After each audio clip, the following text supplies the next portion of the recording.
Hello दोस्तों, नमस्कार। एक बार फिर से बहुत बहुत स्वागत है आपके अपने YouTube channel dear maths sir पर। तो दोस्तों, हमेशा की तरह जीके के बहुत ही महत्वपूर्ण प्रश्नों को लेकर मैं आप सभी के सामने आ चुका हूं। तो आप सभी को करना क्या है, यहाँ पर आपको आखिरी तक ये क्लास देखनी है। यहाँ पर मैं आपको बताने वाला हूं 20 जीके के बहुत ही इंपॉर्टेंट क्वेश्चंस। तो आपको यहाँ पर ध्यान से देखना है हर एक प्रश्न, ठीक है, क्योंकि आपके लिए बहुत ही इंपॉर्टेंट क्लास होने वाली है। क्लास बहुत ही इंपॉर्टेंट है, तो स्किप मत करिएगा। धन्यवाद। चलिए स्टार्ट करते हैं क्लास को।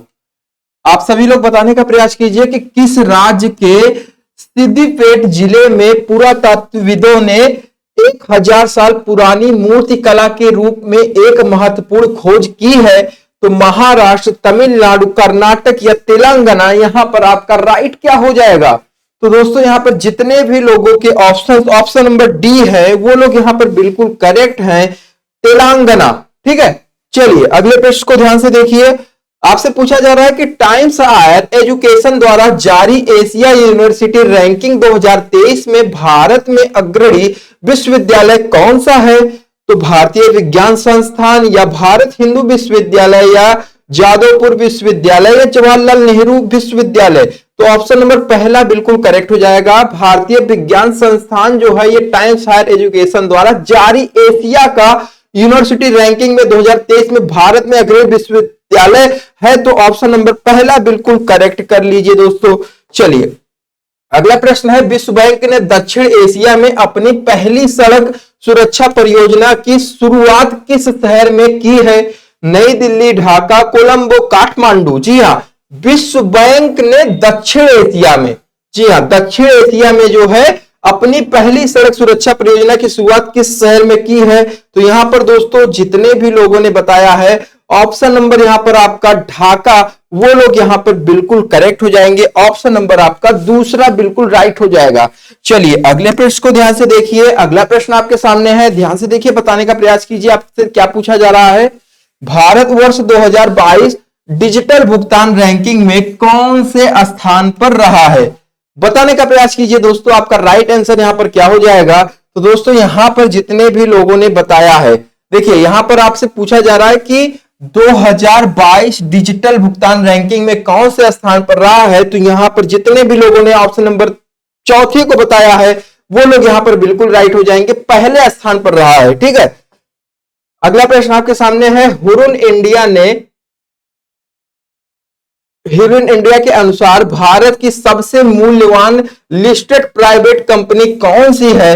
तो दोस्तों एचडीएफसी बैंक, रिलायंस इंडस्ट्रीज या इंफोसिस या आईटीसी। तो दोस्तों यहां पर रिलायंस इंडस्ट्रीज ये जो है प्राइवेट कंपनी है, वो भी भारत की सबसे मूल्यवान लिस्टेड प्राइवेट कंपनी है। ठीक है, किसके अनुसार?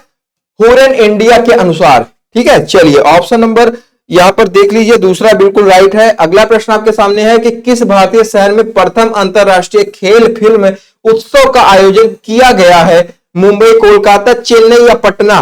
तो यहां पर आपसे पूछा जा रहा है किस भारतीय शहर में प्रथम अंतरराष्ट्रीय खेल फिल्म का आविष्कार उत्सव का आयोजन किया गया है? तो कोलकाता बिल्कुल राइट हो जाएगा। ठीक है, चलिए अगला प्रश्न है, किस देश ने विश्व स्क्वैश चैंपियनशिप जीता? मिस्र, मलेशिया, भारत, जापान। तो यहां पर मिस्र आपका यहां पर बिल्कुल करेक्ट हो जाएगा दोस्तों। चलिए अगला प्रश्न है, उरुग्वे ने किसको 1-0 से हराकर अपना पहला फीफा अंडर 20 विश्व कप 2023 का खिताब जीता? जर्मनी, इटली, ब्रिटेन या अर्जेंटीना। तो अंडर 20 फीफा विश्व कप का जो खिताब जीता है वो देश है इटली। ऑप्शन नंबर दूसरा आप लोग बिल्कुल राइट कर लीजिए।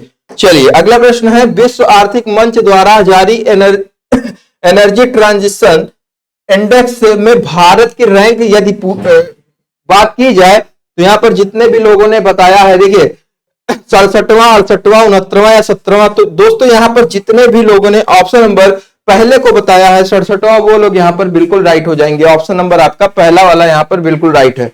चलिए अगला प्रश्न आपके सामने है, ध्यान से देखिए।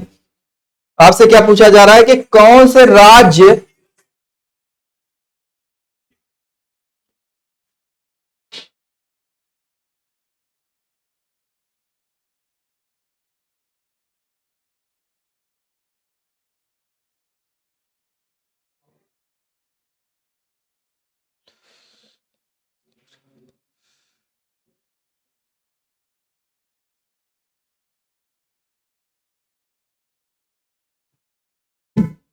चलिए अगला प्रश्न आपके सामने है कि कौन से राज्य केंद्र शासित प्रदेश ने आबाधा योजना लागू किया है? तेलंगाना, असम, राजस्थान, उड़ीसा। तो दोस्तों उड़ीसा यहां पर आप लोग बिल्कुल राइट कर लीजिए।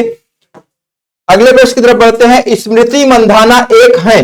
दोस्तों आपको पता होना चाहिए कि स्मृति मंधाना जो है ये भारतीय क्रिकेटर है, इंडिया टीम के लिए ये क्रिकेट खेलती हैं और आपसे यहां पर ऑप्शंस कहा गया है कि ये बाएं हाथ की बल्लेबाज हैं, बाएं हाथ की गेंदबाज हैं। तो दोस्तों ये पहला ऑप्शन तो गलत है और पहली बात तो दाएं और दाएं हाथ से वो खेलती ही नहीं है, तो ये दूसरा वाला भी तीसरा वाला भी गलत है। लेकिन चौथा वाला ऑप्शन ध्यान दीजिए, बाएं हाथ की बल्लेबाज है लेकिन दाएं हाथ की गेंदबाजी करती है, बिल्कुल राइट है।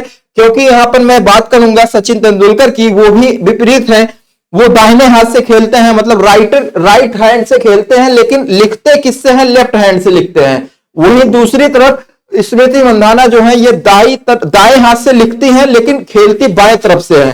तो यहां पर देखिए ऑप्शन नंबर आपका जो है चौथा वाला यहां पर बिल्कुल करेक्ट हो जाएगा।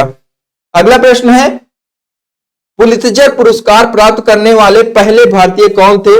गोविंद बिहारी लाल, संघमित्रा कलिता, झुंपा लाहिड़ी या आपका गीता आनंद। तो यहां पर जितने भी लोगों ने ऑप्शन नंबर देखे, काफी लोगों के ऑप्शन यहां पर जो है ऑप्शन नंबर पहला गोविंद बिहारी लाल है, आप लोग बिल्कुल राइट है। चलिए अगला प्रश्न है, भारत में पेंटिंग के संदर्भ में निम्न में से कौन सा युग्म सुमेलित नहीं है? तो दोस्तों यहां पर जितने भी लोगों ने 63 नंबर क्वेश्चन ध्यान से देखिए, आपका जो राइट आंसर हो जाएगा यहां पर आपका गुलेर पेंटिंग कर्नाटक, ये बिल्कुल राइट है। जी हां, ऑप्शन नंबर चौथा बिल्कुल राइट है। अगला प्रश्न है, a better India a better world. जी हां, a better India a better world नामक पुस्तक के लेखक कौन है? तो यहां पर देखिए ऑप्शंस दिए गए हैं, यहां पर रतन टाटा या एन आर नारायण मूर्ति। यहां पर कौन सा ऑप्शन आपका सही लग रहा है? तो यहां पर चौथा वाला बिल्कुल राइट कर लीजिए, एन आर नारायण मूर्ति। यहां पर जितने भी लोगों ने बताया है बिल्कुल राइट है। चलिए अगला प्रश्न आपके सामने है, ध्यान से देखिए। आपसे पूछा जा रहा है कि गांधार कला की शैली निम्न में से किस यूरोपीय देश की कला से प्रभावित थी? इटली, बेल्जियम, हंगरी या आपका यूनान। जी हां, यहां पर बताने का प्रयास कीजिए आपका राइट आंसर क्या हो जाएगा। तो यहां पर ज्यादातर लोगों ने यूनान बताया है, बिल्कुल राइट है, जितने भी लोगों ने चौथा बताया है।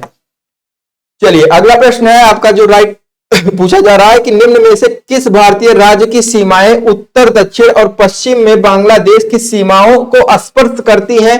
असम, मेघालय, त्रिपुरा या पश्चिम बंगाल। बताने का प्रयास कीजिए आपका राइट आंसर यहां पर क्या हो जाएगा दोस्तों। तो यहां पर दोस्तों आपका राइट आंसर त्रिपुरा हो जाएगा। जितने भी लोगों के ऑप्शन त्रिपुरा आ रहा है वो लोग यहां पर बिल्कुल राइट है।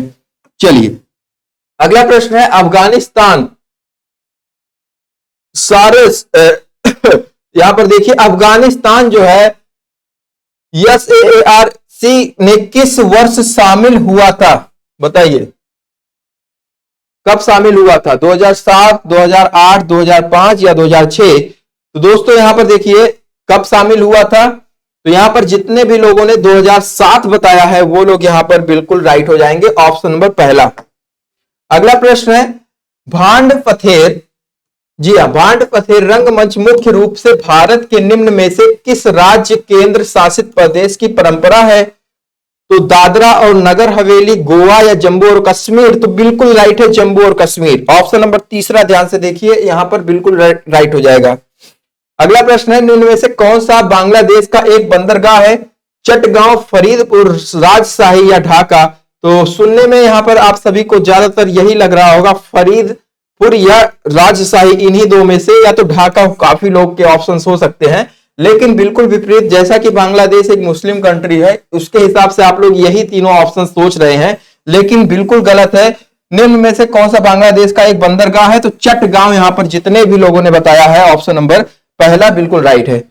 चलिए अगला प्रश्न है जो कि आज की इस क्लास का लास्ट प्रश्न है, निम्न में से किसे भारत रत्न नहीं मिला है? दोस्तों पता होगा कि भारत रत्न जो है अपने भारत देश का बहुत ही बहुमूल्य पुरस्कार है, ठीक है, जो कि साहित्य के क्षेत्रों में, खेल के क्षेत्र में, ठीक है, हर जगह दिया जाता है। तो यहां पर खान अब्दुल गफ्फार खान, ये तो इनको मिला है, मदर टेरेसा को मिला है, नेल्सन मंडेला को मिला है, जबकि बलदेव सिंह यहां पर बिल्कुल यहां पर राइट आंसर है, क्योंकि ये इनको नहीं मिला है। बलदेव सिंह कौन थे? बलदेव सिंह जो है ये प्रथम ये जो है हमारे बलदेव सिंह ये प्रथम रक्षा मंत्री हैं। तो यहां पर जितने भी लोगों ने ऑप्शन नंबर पहला बताया है वो लोग यहां पर बिल्कुल करेक्ट हो जाएंगे। तो दोस्तों इसी के साथ जो है आज की क्लास यहीं पर समाप्त होती है। और आप सभी को आज की क्लास कैसी लगी कमेंट बॉक्स में जरूर बताएं। और जितने भी लोग हमारे चैनल पर नए हैं तो चैनल को सब्सक्राइब जरूर करें। जय हिंद दोस्तों।